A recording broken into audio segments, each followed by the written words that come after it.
Oras na para palakasin ang puwersa na magsasalba sa bayan. Laging matalinghaga yung mga salita nito mga boss 'no, 'tong mga 'to.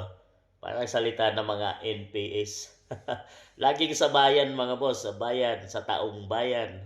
Pero wala namang pakialam ang taong bayan sa inyo. Paano palakasin ang puwersa? Matagal na kayo sa pamahalaan pero wala namang binabago. Walang nabago ang pamahalaan at lalo lang nalulubog sa inyo. Bam Aquino, Leni Robredo, Kiko Pangilinan, yan, Riza Hontiveros.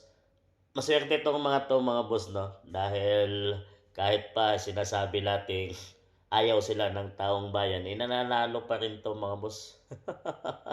Talagang lucky sila kada eleksyon, eh, ito si Kiko Pangilinan, hindi naman lumalabas sa mga surveys. Si Bam Aquino, hindi naman lumalabas sa surveys noong eleksyon. Nanalo sila mga boss. Talagang lucky sila. Pero ang kanilang pambato ay ito dalawang babos pinagpipilian sa 2028.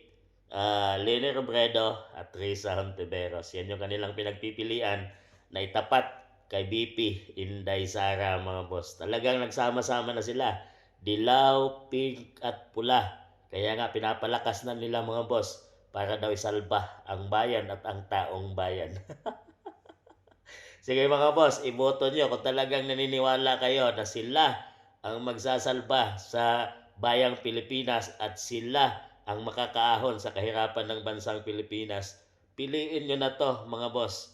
Dahil itong dalawa, si Leni Robredo at si Risa Hontiveros ay balak na tumakbo sa 2028 bilang Pangulo or sino sa kanila ang mapipili mga boss. Baka siya ang Pangulo, siya ang Vice President. Kung siya ang Pangulo mga boss, si Lini ang magiging Vice President dahil itong dalawang to ay hindi pa sa 2028 dahil kapapanalo lang ng senators ang dalawang ito mga boss. Kung sila ang paningin nyo at may tiwala kayo sa kanila sa mga pink lawan na to, kung sila ang makakahon sa bayan, wag nyo na iboto si BP Inday at iboto nyo. Isulat nyo lang sa balota tong mga to mga boss. Dahil ginagawa na nilang lahat, hindi sila patas lumaban at talagang sinasampahan nila ng samut-saring kaso ang BP para sila ay makatakbo. Talagang sanay puwersa sila para daw talunin si BP Inday Sara at iligtas ang bayang Pilipinas. Sa mga boss, ang lakas ng loob ng mga to. Yan yung kanilang palaging sinasabi, ang taong bayan. Talagang concerned sila mga boss. At di natin alam kung talagang concerned din ba ang taong bayan sa taong mga to mga boss. Sa paningin niyo.